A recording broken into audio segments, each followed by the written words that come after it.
coftal ɓalli men. Oumar Mamadou Sow.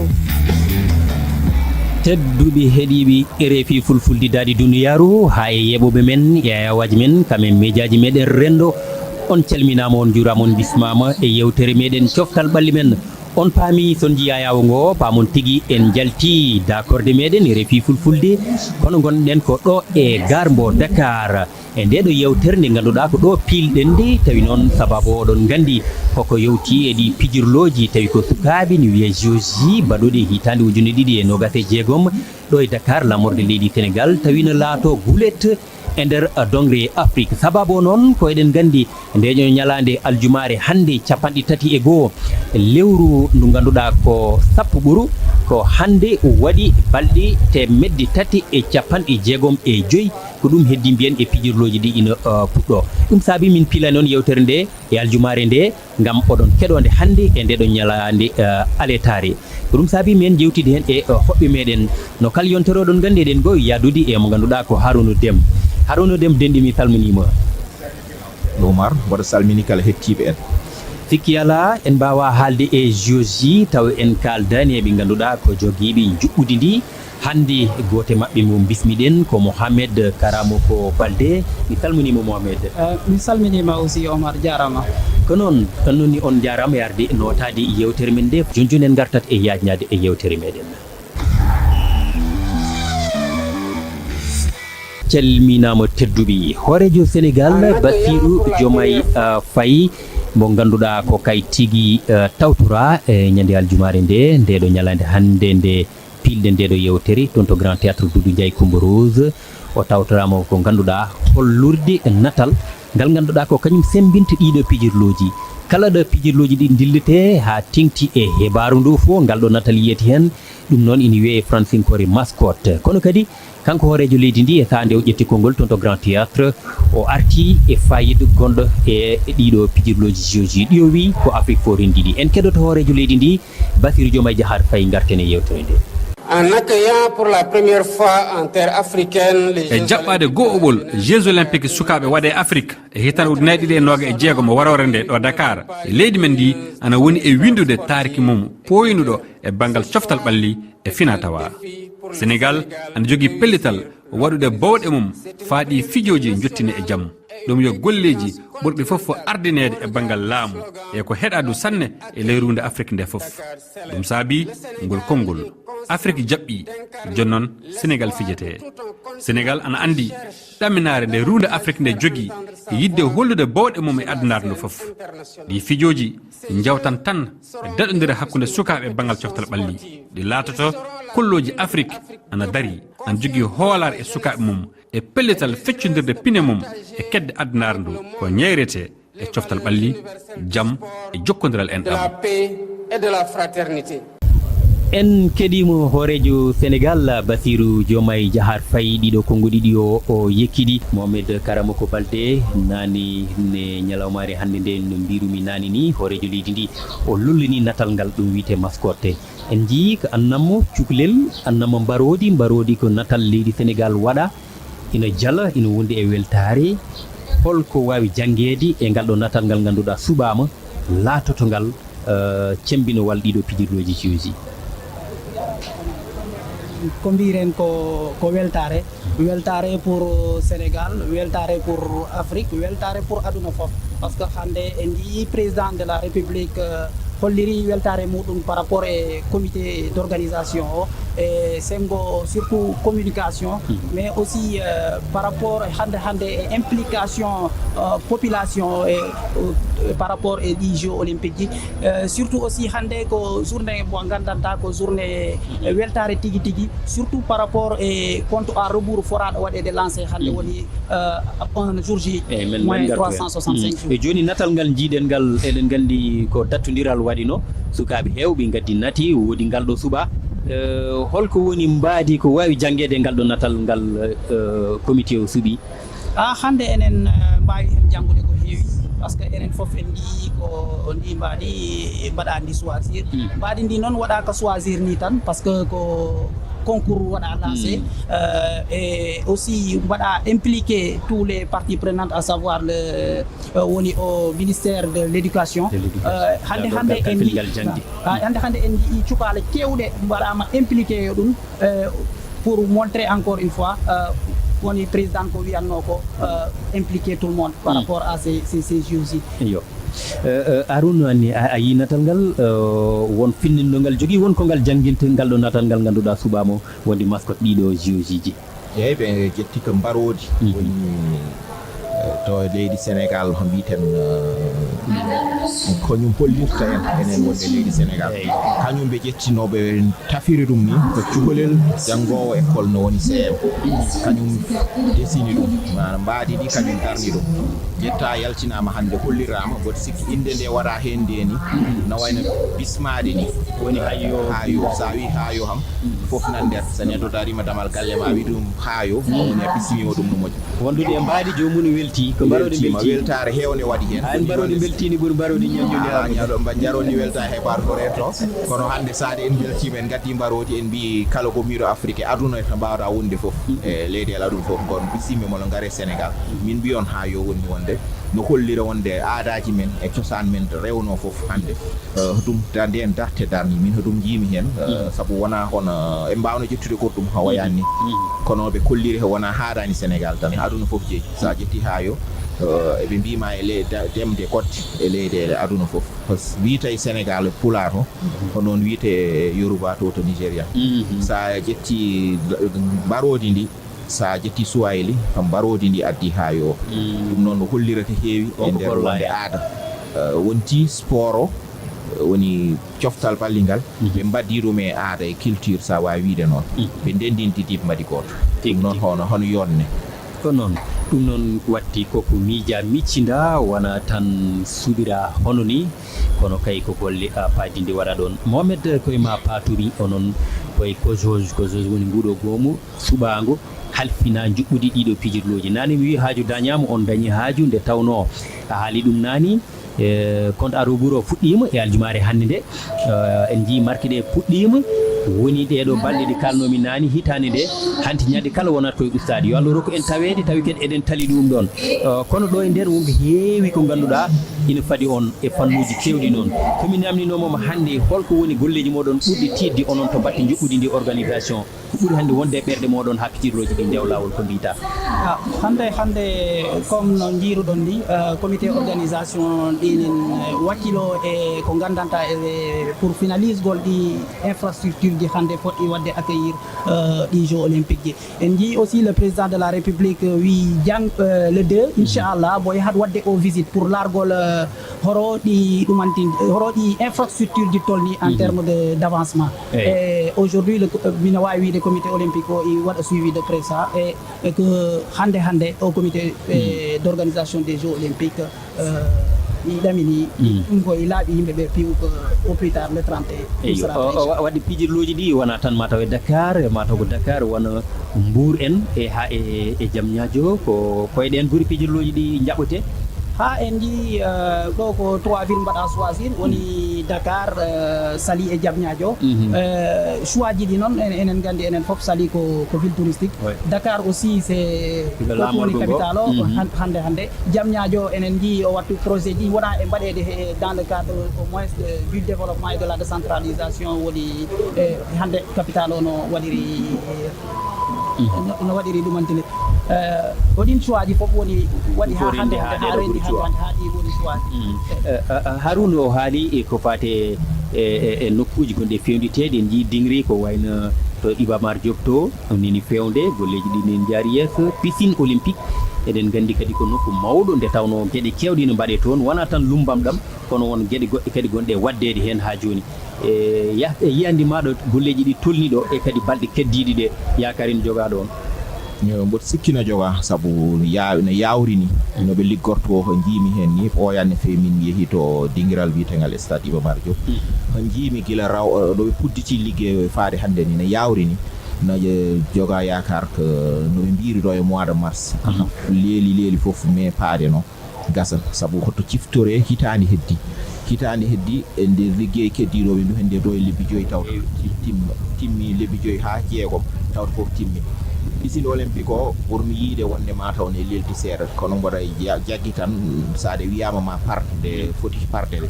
sabu hoto heddi tan woni liggey kewɗo nde heddi o pari ha gasi sa jetti hande stade Ablaye Wade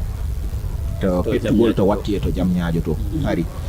Dakar Arena to banggue basket o pari ha gasi ɗum noon sali to watte won wade gueɗe paade ndiyam faate ndiyam toon watte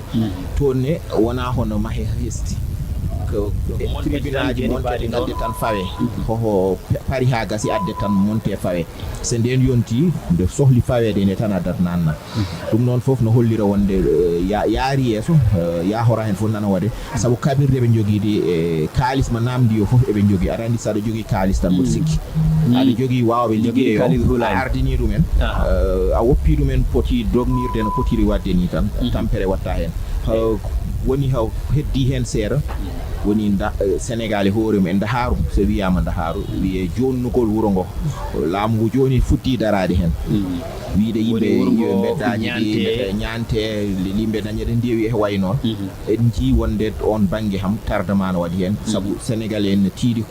hoore nde ganduɗa kala kalna jaɓata ma toujours ko wiyete dernière minute ɗum noon so laamu ngu yiɗi yembinde ɗum no fotiri ni alay sago darde hen darde wonde ne wonani darde nde woni hannde ni eɗen gandi ko windere nde fof arat ɗo Haruna no mbiɗa ni en ji laamu ngu fuɗɗima ni ɓittidde woni nokkuji woni ha joni laabi ɗi kala ɗo gueɗe gonno ko wayno otoji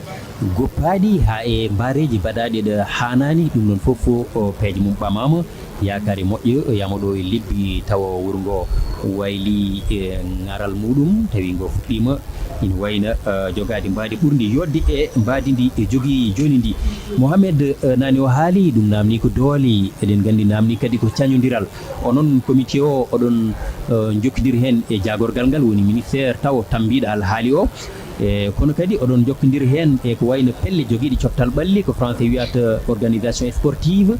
onon e oɗo saaha holno gonɗon e gollodirde e mabɓe hayso tawi ɗum heddi hitande mbiɗa sikki maɗa gollodiral moon e mabɓe ha foof ɗo sañodirde fuɗɗima eyi hande enen jiiya o wattu ɗo ni ko président wi ko tan woni hande nanggodiral fi o événement wona événement mbaɗɗo réussir o wattu ɗo comité organisation o i haalda i organise réunion ji périodique pour au moins dargol avancement ɗi gandanta ko pour no naɓiri yesso mantinde o événement e aussi a haali ɗo ko gandanta ko comité organisation ɗinin waɗa jeegoji woni hande haaldugol e comité olympique ji ɗi par rapport e avancé événement o et surtout aussi préparation athlète ji ɗi saabu leydi ndi koko jaɓɓuto Haruna koko jaɓɓuto ɗum nin eno yoɓɓino mbiyen kono ene jogui athlèteɓe mum yeɓɓi kadi hebde rayeji mataw Sénégal ñagaki tan yoɓɓina ha para rayeji ɗi e meeɗuji ɗi fof jalta jaaha pa e leyɗele goɗɗe ɗon Haruna to batte coftal ɓalli tigui sportivement sen kaali Francine Touré holko hana waɗede darde hande darde nde foti no fuɗɗade guila e adan mboɗo sikkina tardi seeɗa on banggue Sénégal no woni e tardement mawɗo saabu ɓe potino ummade guila e adan ɓe daro no fewi aɗa andi won banggue suhaɓe ƴettate wona mawɓe saabu ko sukaɓe ɓe duuɓi sappo e jeeɗiɗi fay less ɗum noon fay sa wi no tenlinirne e sappo e tati ha sappo e jeeɗiɗi heewi wonde ɗum noon saɗa ƴetta ɗum janggoɓe wonɓe école aji ne jangga hoɓe en ƴettate wonɓe club aji ne goni cuholon toho son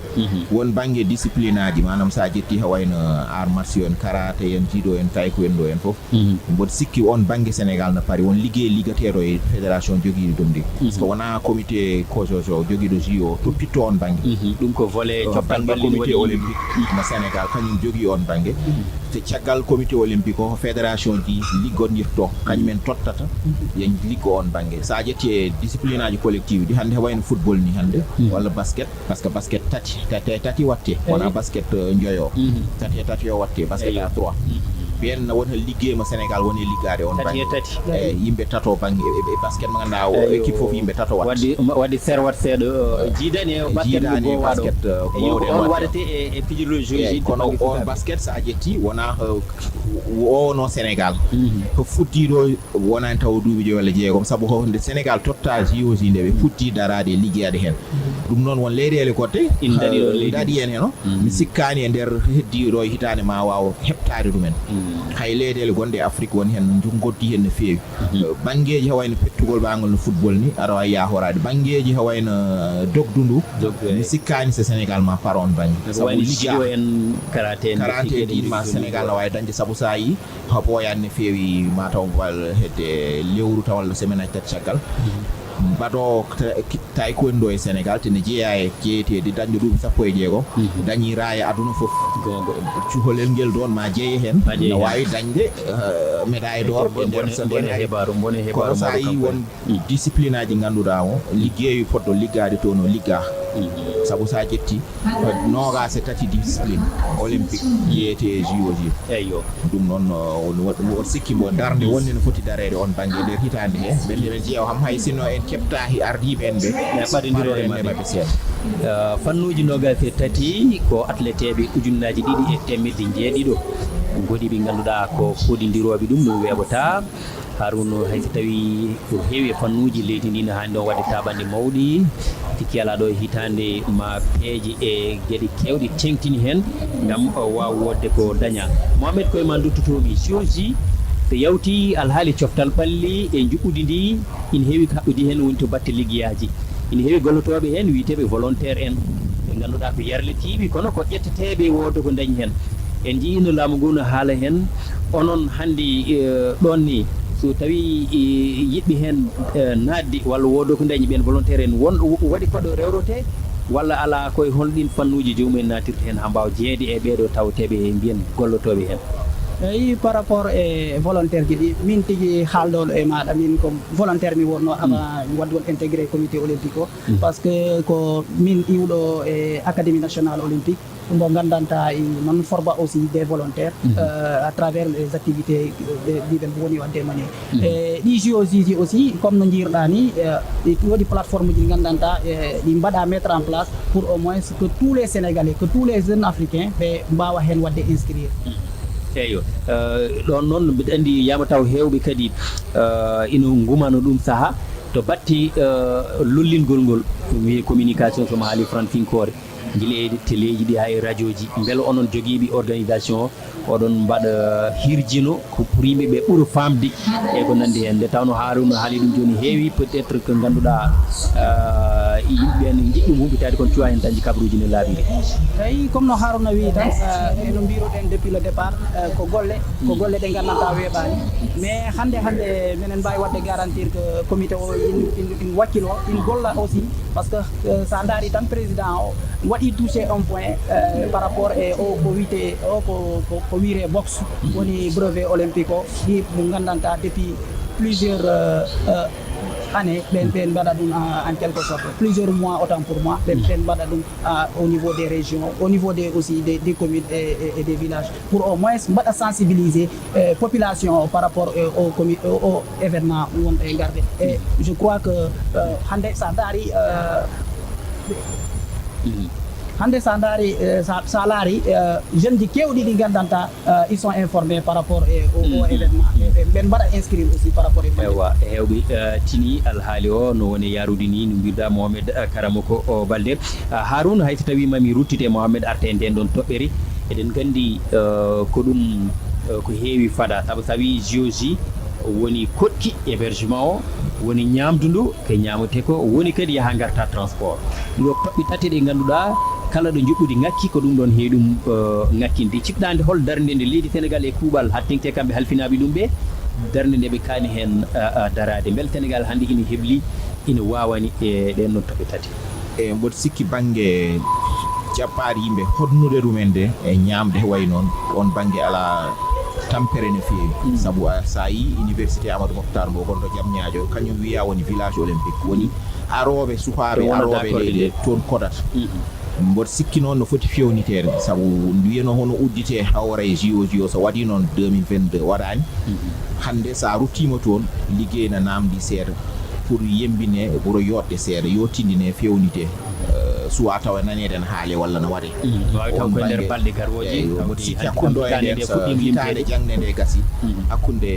juin juillet faade novembre nde fuɗɗotode eɗen maawi liggey on ɗon goto waɗa heen on baŋnge mboɗo sikki ala haydara tampere Sénégal woowi jabde événement ji no jogii hôtel aji he baŋnge hôtellerie o donc pour heɓde yimɓe ɓe no daña ɗo ngoni e way ɗum wona probléme baŋnge noon yaade arde nde ne heddi taw e jakkumi min sabu ne wiye transport o gonɗen ɗo hoye gare ceerno woodi manaw yimɓe hakkunde nde haaro e jam ñaajo kono Dakar ne heewi embouteillage uji ne feewi te aroɓe ne heewi ɓitto yimɓe fof mbawa jolde kaɗo laano ko jiiten jinnani sabu won heen a haali joni won heen watta stade Iba Mar Diop faaɓe stade Iba Mar Diop walla faaɓe piscine olympique hayso jippima e laana he alay sago jola e oto jaaha paye toon otoji no ndewrita enen nde haaru ni sa yi ɓene mbiya terne BRT waɗama ga terre waɗama to hoye ɗum jeeyano mbetena wuro ngo no yaaja seeɗa jaagol ngol no webne seeɗa kono ne heddi e heewi sabu jaalidi hay enen gonɓe ɗo e hoɗɓe wuro heɓe eɗen gandi wonde no muusi no feewi embouteillage no mbayno leydi wuro ngo no faadi mi sikkani noon noɓe darori hen hannde ni ma liƴƴit on baŋnge mbete yimɓe no daña hen jiiɗi fof baŋnge sécurité aduna aɗa anndi joni no hawni seeɗa hawni no hulwini mboɗa anndi wonde won comité sécurité moɓe darni wonani taw ɓurani lewru comme police et gendarmerie armée fof nani hen jungo e fandu ngam ƴewdi par ce que volet mawɗo on baŋnge ministére infrastructure hannde no jogii liggey mawɗo mo liggoto heen sabu do yimɓe tolni e leydi heeɗo moni fof junngom no foti naatde nder hay enen wonɓe janiyankoɓe surtout noon somi haali janiyankoɓe mboɗo haalira baŋnge wadde campagne seeɗa karamo ko e bang karamba e bange enen journaliste sportif journal jangien koye wonɓe e coftal balli no jogii hen gueɗal sabu ko kañumen kollirta yimɓe jiiya kañumen poti bo hernede yeeso ballaɓe kamɓen koɓe jiiɗi wadde fof ndefe dañano mbaɗiri Sénégal en fof jiiya daro hen darde de aduna na so Sénégal yalti en wiye wonde Sénégal de waɗi yimɓe poppana Sénégal ko noon karamo ko ɗon mbeɗen yewtere nde ko heddi hen natti hewde ɗo wiri ɗo guila to batte yaaha garta o beele oɗon jogui en hoolari ha e jokkodiral to batte kabaruji hakkude moon e jayndeji ɗi woni médiaji ɗi ha e pelle ɗi ganduɗa kala ko pelle ɗi ganduɗa bawɗe hen nanude juuɗe mumen hande puɗɗogol jokkodiral mon e mabɓe holɗo tolni ha e partenaire en ɓe gollidde ɗon hen eyi hande comme non wira tan hande président haali ko heewi en jii hande mbo waɗi exhorté encore une fois le gouvernement à travailler avec le comité d'organisation des Jeux olympiques et on man partenariat ji ɗin ina keɓa par ce que déjà en jii ɓoyani ɗo comité o waɗi signé partenariat e Dakar Dem Dikk waɗi aussi signé partenariat e Air Sénégal ina woodi partenariat ji goɗɗi garoɗi ɗi gandanta c'est dans le cadre au moins pour waɗa permettre ɓe garoɓe o événement pour ɓe mbawa yadde librement participer à ce o événement oɗon kooli oɗo saaha oɗon gondi e hoolare oɗon gondi e softede yo Allah wallu ha gueɗe ɗe foof ndew lawol karamo ko walla mbimama wa on jiɗɗani ɓeydude eyyi noon woodi kadi mbo haali ɗo ko gandanta ko aspect mbaɗɗo important par rapport e implication ministère ji ɗi il y a pas mal de aussi de conventions qui ont été signées par rapport e hono o événement waɗirte wona historique par ce que déjà c'est historique mais enen jaaha hen au moins taw janggo à la fin ɓe mbiyat Sénégal le pari a été réussi ko ɗum woni objectif o et dans ce cadre là ɓe mbaɗa impliqué partie prenante ji ɗi foof ko noon noon Mohamed Karamo ko balde fiftindi ka jiyaɗe e nden fedde witende Cojos halfinande juɓɓudi ndi mi RFI fulfulde yettima e ardi moɗon tawede yewtere amen hannde nde yewtere men gatti a jarama a jarama aussi minen belti tigui e ɗi ISAR initiative par ce que komin mbino tan communication wona minen tan ko enen foof par ce que hande o événement ko enen foof hokki hande enen foof ko ɗaɓɓeten ko wiite jamma Sénégal waɗi réussir a jarama Mohamed Arouna Deme anni a jarama anni enen fof jalti garɗen ɗo hande firtiɗo o e ɗo e gare mo Dakar anni a weltanama Oumar a jarama e bat yewtere nde no wayi darori goto sikki hettotoɓe en ɓe kala ma woto hocci hen hono nafa ɗumen ñaagoɗen tan Allah yettinen hen jaam enen fof jaam e cellal kawren hen Sénégal daña hen raaya mo yiɗi o ɗon noon Harouna an aadi men ko yontere de toon to studio RFI fulfulde en jetti waɓe no Mam Fatou Ndoye en waɓe no Bosse Seck en wonɓe e comité o ha e an Mohamed kono kadi ɓeɓe ganduɗa ko bismiɓe men ɗo e garmbo Dakar mbiyebnani en golle ɗe to karallagal to Malang Sonko Bara Tambédou ha e Ibrahima Ba golle moɗon jooɗi peewi tedduɓe aadi men ko yontere Fande Sogeno haaji